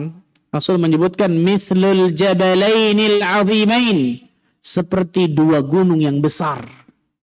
2 qirat itu seperti 2 gunung apa? Yang besar. Allahu akbar. Dalam riwayat lain disebutkan asgharuhuma mithlu Uhud. Ukuran terkecilnya dari kedua gunung tersebut seperti gunung Uhud. Ukuran terkecilnya, bayangkan, subhanallah. Maka sangat luar biasa ketika seseorang mensalatkan jenazah, mengantarkannya ke area pekuburan, itu pahala besar luar biasa, subhanallah. Tapi sayangnya ada sebagian kaum muslimin tidak mau mensalatkan dan tidak mau menguburkan kecuali dengan dibayar. Nah ini terjadi nih, betul ya? Terjadi nih subhanallah. Banyak orang antri di depan masjid. Ngapain? Nerima amplop supaya mau sholatin jenazah tersebut. Apa ini? Apa ini subhanallah? Ini terjadi loh subhanallah. Saya tahu karena saya tahu di antara salah satu kerabat saya di daerah pinggiran Jakarta. Kayak gitu. Bagikan amplop. Jadi amplop itu untuk supaya orang tersebut mensolatkan jenazah. Nanti kalau nguburin beda lagi amplop itu. La ilaha illallah Muhammad Rasulullah. Mana ini hak muslim kepada muslim lainnya ini? Nasallallahu salamatan afiyah. Na'udzubillahi min dzalik. Ini disebutkan betapa mulia dan agungnya syariat Islam, benar-benar memerintahkan seorang muslim menghormatinya, mencintainya meskipun saudaranya telah meninggal. Meskipun saudaranya apa?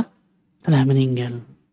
Islam menjanjikan pahala yang luar biasa besar ketika memenuhi hak saudaranya yang telah wafat tersebut. Dan yang terakhir, hak seorang muslim kepada muslim lainnya menunjukkan hak tersebut tidak berlaku kepada orang kafir. Tidak berlaku kepada orang non-muslim. Tetapi ada yang boleh dia lakukan. Contohnya tadi apa? Mengunjungi orang sakit. Tapi ada yang tidak boleh dia lakukan. Contohnya mengucapkan salam. Mendahulukan untuk mengucapkan salam. Bagaimana kalau dia mengucapkan salam, Pak Ustaz? Ulama khilaf tentang masalah ini. Tapi jumhur ulama mengatakan, maka ucapkan wa'alaikum. Ucapkan apa? Wa'alaikum. Ini jumhur ulama mengatakan. Walaupun sebagian ulama mengatakan diam, nggak jawab. Karena ditakutkan kemudian mendoakan rahmat juga kepada orang kafir tersebut. Tapi kalau kita memulai untuk mengucapkan salam, maka itu tidak dibolehkan. Karena itu isinya mendoakan rahmat. Orang kafir nggak dirahmati oleh Allah. Mendoakan keselamatan. Nggak mungkin orang yang melakukan dosa besar yang paling besar luar biasa diselamatkan oleh Allah, kan gitu. Yaitu kesyirikan, maksudnya kekufuran. Tapi ada yang boleh dilakukan, ada yang tidak boleh dari hak muslim kepada muslim yang lainnya. Wallahu. Pernikahan, gimana kalau pernikahan? Nah, pernikahan. Boleh nggak? Boleh nggak? Hukumnya yang pertama jelas nggak wajib. Tetapi dibolehkan selama memang ada maslahatnya. Selama memang ada maslahatnya. Dibolehkan. Kalau memang ada maslahatnya. Salah satu masalah tadi niatkan dalam hati kita, mudah-mudahan ketika saya mendatangi ini nih, semoga hatinya bisa terbuka untuk menerima Islam. Paling tidak melihatlah, mendapatkan keindahan Islam dan seterusnya. Kecuali memang nikahnya misal di gereja, itu nggak boleh kita datang, itu jelas. Bagaimana kalau meninggal? Boleh nggak kita takziah? Nah, banyak ulama mengatakan haram untuk takziah. Oh, jauh-jauh kenapa? Jauh-jauh apa yang jauh-jauh? Saya baru tahu tuh subhanallah jauh-jauh tuh. Sebagian ulama atau banyak ulama mengatakan haram. Kenapa? Karena tidak ada satupun riwayat dari Nabi dan sahabat mentakziah orang yang sudah meninggal. Yang ada tadi sebelum meninggal disuruh dakwah ucapin apa? La ilaha illallah. Bahkan ketika Abu Talib meninggal, Ali bin Abi Talib enggak itu. Betul. Ketika Abu Thalib meninggal, Rasulullah SAW kemudian nggak hadiri jenazah tersebut. Maka sebagian ulama, banyak ulama mengatakan nggak boleh, haram. Karena sudah selesai pada hakikatnya, sudah meninggal sudah selesai pada hakikatnya. Sebagian ulama mengatakan makruh. Sebagian ulama mengatakan apa? Makruh. Sebagian ulama mengatakan boleh tapi dengan persyaratan. Boleh dengan persyaratan.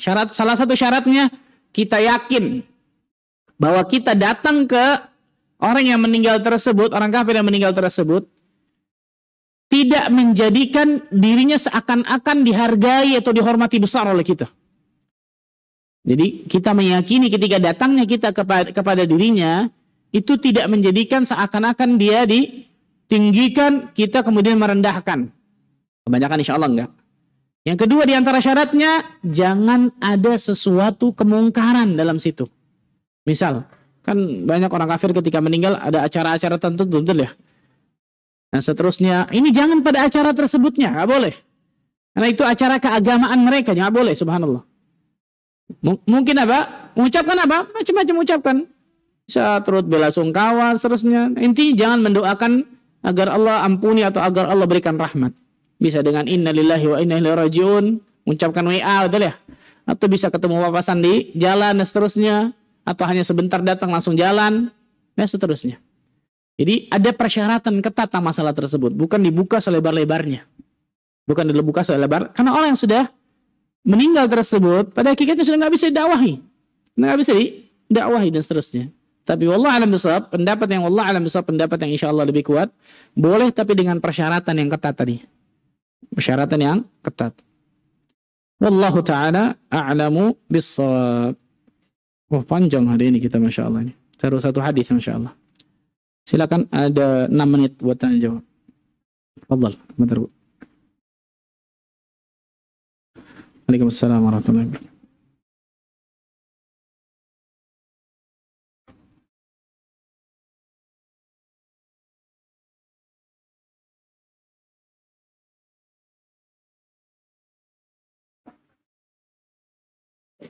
Ya, yang paling terbaik, betul, yang paling terbaik adalah ketika seseorang mengucapkan salam kemudian berjabat tangan, itu paling terbaik. Pahalanya double-double jelas, luar biasa. Dengan salamnya dia dapat pahala, dengan jabat tangannya dia dapat pahala, itu yang paling terbaik. Tapi wallah alam bisawab, pendapat yang lebih rajih, dibolehkan pula ketika dia mengucapkan salam dengan memberikan isyarat pula. Entah isyarat dengan tangan atau isyaratnya assalamualaikum. Entah isyarat dengan tangan seperti apapun, ini insya Allah ta'ala yang lebih dibolehkan. Walaupun ada dalil tentang masalah tersebut, tapi dalil yang menyebutkan tentang hal tersebut bukan spesifik menunjukkan tidak boleh memberikan isyarat ketika salam.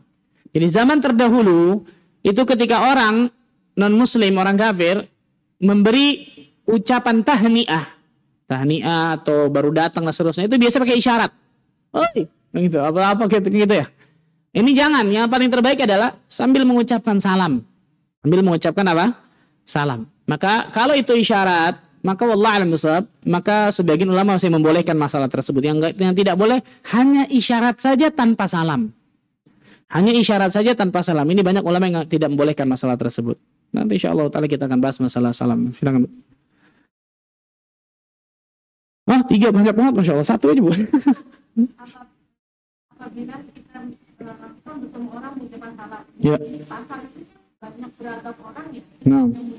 Nah. Pasti ada juga. Niatkan kepada yang muslim saja. Ada perkumpulan banyak di kantor misal, kita masuk ke kantor, assalamualaikum. Ada macam-macam, ada muslim atau tidak. Kita niatkan salam ini kepada yang muslim saja. 1. Yang kedua. Gimana? Untuk mengucapkan salam. Kok bisa nggak tahu Bu ya? Nah. Nggak apa-apa. Hukum asalnya pada hakikatnya ketika kita di negara muslim ucapkan salam atau jawab salamnya. Kalau kita sudah tahu baru kemudian tidak mengucapkan apa? Salam kepadanya. Hukum asalnya nggak ada masalah. Kalau kita jadi panitia nih, keluarga kita yang menikah, nah padahal di situ ada istilah atau muslim, padahal kita ini salah satu keluarganya, entah mantunya, entah kita mungkin ya keluarga sahabat kita, itu gimana? Jawabannya jangan jadi panitia. Jawabannya apa? Kalau ada kemungkaran di situ, datang aja nggak boleh, apalagi membantu, subhanallah. Datang aja kalau ada kemungkaran di dalamnya, itu nggak boleh oleh para ulama. Maka kemudian ta'awun 'alal itsm, saling tolong-menolong dalam perbuatan dosa itu tidak dibolehkan di dalam syariat. Ini jadi masalah nih. Seakan-akan ketika kita nikah, itu Islamnya kita tanggalkan dalam kehidupan kita. Ini salah nih, subhanallah. Sehingga ketika menikah, nggak mau ikut jadi syariat Islam itu sendiri. Ini salah, subhanallah. Maka harusnya normalisasikan kalau ada pernikahan, ada sesuatu yang haram, jangan datang. Kalau enggak, supaya orang tahu, kalau ente berbuat sesuatu yang haram, minta maaf, saya nggak mau datang. Atau datangnya tadi, siasati sebelumnya atau sesudahnya, atau sehari sebelum atau sesudahnya, seterusnya kan gitu ya. Dan jangan kemudian, orang akan tahu nanti, orang akan tahu. Kalau si fulan diundang acara walimah-walimahnya ada sesuatu, nggak mungkin datang, sudah nggak usah diundang, sudah. Selesai, kan gitu ya. Itu lebih nikmat. Ridha Allah lebih kita dahulukan daripada ridha manusia. Wallahualam. Silakan. Masa 4 dong, Masya Allah. Satu dulu. Oh iya, itu saya lupa jelaskan betul. Barakallahu fiki. Yang keenam tadi itu tidak lain tidak bukan untuk laki-laki. Untuk laki-laki mengiringi jenazah. Barakallahu fiki. Jazakillah khair, makasih. Mengiringi jenazah ini untuk laki-laki. Tapi kalau untuk mensalatkan, maka jelas laki perempuan dibolehkan. Tapi kalau mengiringi jenazah, maka ini hanya untuk laki-laki. Ummu Atiyah radhiyallahu anha mengatakan, kami dilarang oleh Nabi SAW untuk mengiringi jenazah, walaupun pelarangan tersebut tidak terlalu keras, tapi dilarang oleh Nabi SAW. Tidak boleh kemudian wanita mengiringi jenazah ke area pekuburan, disebutkan oleh para ulama masalah ini. Nah, maka itu tidak dibolehkan bagi wanita. Wallahu a'lam bishawab. Fadhal.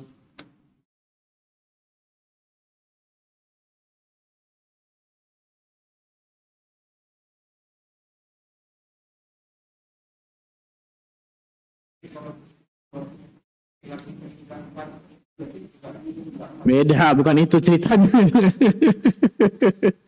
Itu dalam hadis dikatakan, itu biasanya satu keutamaan. Itu biasa satu apa? Keutamaan. Berbeda dengan ketika laki-laki yang paling banyak nikah 4. Berarti kalau lebih dari 4 boleh Pak Ustaz? Enggak. Jangan dikiasin ke situ. Subhanallah, beda itu. Kalau itu memang ada perintah dari Nabi SAW, larangan. Enggak boleh lebih menikah dari 4 kecuali Rasul sallallahu alaihi wasallam. Ini diantara keutamaan biasa. Berbicara tentang fadhailul a'mal. Keutamaan dari amal tersebut. Atau kelebihan dari amal satu tersebut. Baru ini al-adat laisa lahu mafhum. Tapi kalau yang tadi itu memang perintah dari Nabi SAW hanya boleh segitu. Wallahu a'lam bishawab. Ya.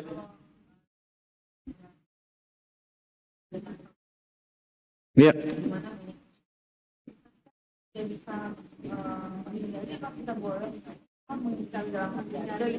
Nggak boleh. Nggak boleh. Tidak boleh. Kasih tahu baik-baik, minta maaf kalau ada kemungkaran di situ, saya nggak bisa datang, apalagi saya bisa bantu, minta maaf. Benar-benar. Kalau nggak ada musik, nggak ada kemungkaran di situ, nggak ada ini, insya Allah saya bantu. Bahkan saya jadi orang terdepan untuk membantunya. Atau bantu yang lain. Bantu yang lain, kasih kue, mungkin kasih apa. Itu kan nggak ada nyambung sama acara tersebut. Kan gitu ya? Tapi kalau kita hadir di acara tersebut, membantu jadi pagar bagus, pagar ayu, pagar apa lagi seterusnya, dan seterusnya. Dan kita tahu di situ ada kemungkaran, nggak boleh kata para ulama. Tidak dibolehkan oleh para ulama masalah tersebut. Maka bantu yang lain dengan cara yang lain. Izin bertanya di luar tema. Ana diberi doa, Allahumma atiq riqabana wa riqaba abaina wa ummahatina minan nar. Apakah ini benar? Benar. Ini berdoa kepada Allah Azza wa Jalla agar diri kita, orang tua kita dibebaskan dari api neraka.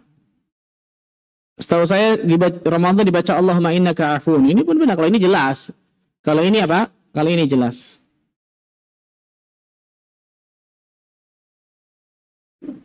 Semoga Ustaz selalu jamaah selalu dilindungi oleh Allah. Allahumma amin wa iyyak. Sebulan yang lalu ibu saya meninggal dalam keadaan Islam. Beliau bersyahadat kira-kira sebulan sebelum beliau wafat. Masya Allah. Tapi beliau belum sempat belajar sholat karena sakitnya semakin parah. Saya hanya mengajarkan hal-hal kecil untuk amalan sehari-hari. Sedangkan hal yang pertama dihisab adalah sholat. Ini pertanyaannya, kenapa dia nggak ajarkan yang paling pertama sholat? Beliau bersyahadat kira-kira sebulan, tapi beliau belum sempat belajar sholat karena sakitnya semakin parah. Semoga Allah Azza wa Jalla ampuni gara-gara itu ya. Semoga Allah Azza wa Jalla ampuni gara-gara. Tapi yang paling terpenting, tidak lain tidak bukan sudah mengucapkan syahadat. Sudah mengucapkan syahadat. Semoga dengan itu Allah Azza wa Jalla ampuni dosa-dosanya. Allahumma amin. Pertanyaan, Ustadz izin bertanya, apa wajib mengucapkan salam pada tetangga? Tetangga dalam kurung laki-laki? Enggak wajib. Tidak wajib. Tetangga laki-laki lagi, subhanallahiladzim. Laki-laki cakep ya? Ya ilahi ya Rabbi. Ana terkadang malu melewati laki-laki apabila apalagi sampai mengucapkan salam. Enggak sampai wajib. Tapi dibolehkan ketika terhindar dari fitnah. Misal, laki-laki lewat dengan sekumpulan wanita. Dia nggak ngelihat, assalamualaikum, jalan aja. Kan gitu. Nggak ada masalah. Atau sebaliknya. Ketika itu terhindar dari fitnah, nggak ada masalah. Tapi kalau berdua, assalamualaikum, salam. Mau mampir dulu silakan. Nah, panjang tuh urusannya, subhanallah. Ya, subhanallah, jangan. Ini saddud dzari'ah, menutup segala celah yang bisa mengantarkan kepada keburukan. Dan hukum asalnya mengucapkan salam pada kikatnya nggak wajib. Hukum asalnya apa? Sunnah pada kikatnya. Tambah lagi ketika ada fitnah di dalamnya, maka jangan dilakukan. Allah a'lam. Kalau yang biasa dilakukan di sekitar kita, jika ada orang mau safar haji, mereka mengadakan walimatus safar. Adakah syariat untuk melakukan hal tersebut? Nggak ada. Tidak ada amalan khusus sebelum haji atau setelah haji harus melakukan walimatus safar. Nggak ada. Apalagi ada bacaan-bacaan tertentu, perayaan tertentu, ini nggak ada. Tapi kalau misal dia mengundang saudara-saudara dekat aja, misal, atau ngasih-ngasih makanan kepada tetangga, ini boleh. Ini hukum asalnya boleh. Tapi kalau walimatus safar, kemudian nanti diazanin di depan, seterusnya, kan gitu, baca-baca tertentu, ini nggak ada. Nggak ada sunnahnya dari Nabi SAW.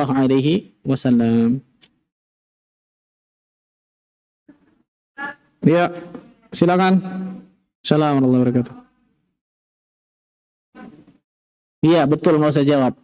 Kalau orang bersin, dia nggak ucapkan alhamdulillah, maka kita tidak doakan yarhamukallah. Nanti kita akan bahas masalah adab pada bersin, insyaallah. Betul. Boleh, silakan Bu. Yang ketiga bayar, insyaallah. Silakan.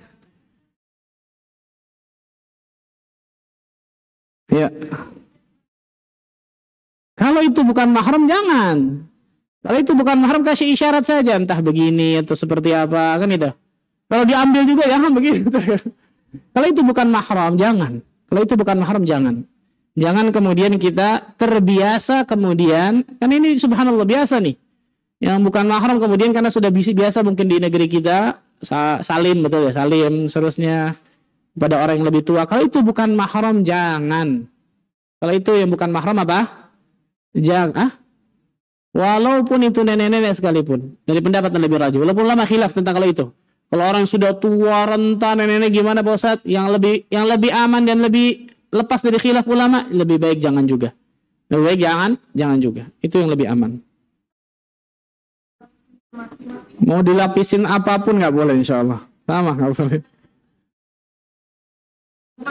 Saya selalu menyertai doa kunut saat salat witir. Pertanyaan saya, apakah doa kunut dalam salat witir selama bulan Ramadan juga bisa diucapkan dari awal tarawih? Boleh. Boleh. Setiap kita salat witir, bukan hanya di Ramadan, itu boleh kita doa kunut. Doa kunut itu Allahumma hdina fi man hadait. Itu doa kunut witir tuh. Yang diriwayatkan dari Hasan bin Ali. Allahumma hdina fi man hadait wa afina fi man afait sampai akhir. Itu boleh dibaca kapanpun waktu ketika kita salat witir. Dari pendapat yang lebih rajih, kapanpun waktu. Jadi bukan hanya Ramadan. Bukan hanya apa? Ramadan. Dan kalau Ramadan boleh dari awal. Dari pendapat yang lebih rajih, insyaallah. Boleh dari awal sampai akhir. Walaupun sebagian ulama mengatakan dari pertengahan Ramadan. Tapi pada kita nggak ada dalil yang sahih masalah tersebut. Jadi kapanpun dibolehkan seseorang untuk ketika salat witir, baik dia sendiri bisa salat witir sebelum ini dia doa sendiri, boleh. Atau kemudian salat witir seperti berjamaah Ramadan, kemudian dari awal itu pun boleh. Wallahu ta'ala a'lamu bishawab. Itu mungkin yang saya bisa sampaikan. Barakallahu fikum. Semoga Allah azza wa jalla jadikan diri kita termasuk golongan hamba-hamba Allah yang selalu Allah berikan hidayah taufik untuk meniti siratal mustaqim sampai nantinya Allah afatkan diri kita semua dalam keadaan husnul khatimah. Sebagaimana Allah kumpulkan kita di tempat ini, semoga Allah bisa kumpulkan kita di surga firdaus tanpa hisab dan tanpa adab. Allahumma amin rabbal alamin. Subhanakallah bihamdika asyhadu an la ilaha illa anta astaghfiruka wa atubu ilaik. Wassalamualaikum warahmatullahi wabarakatuh.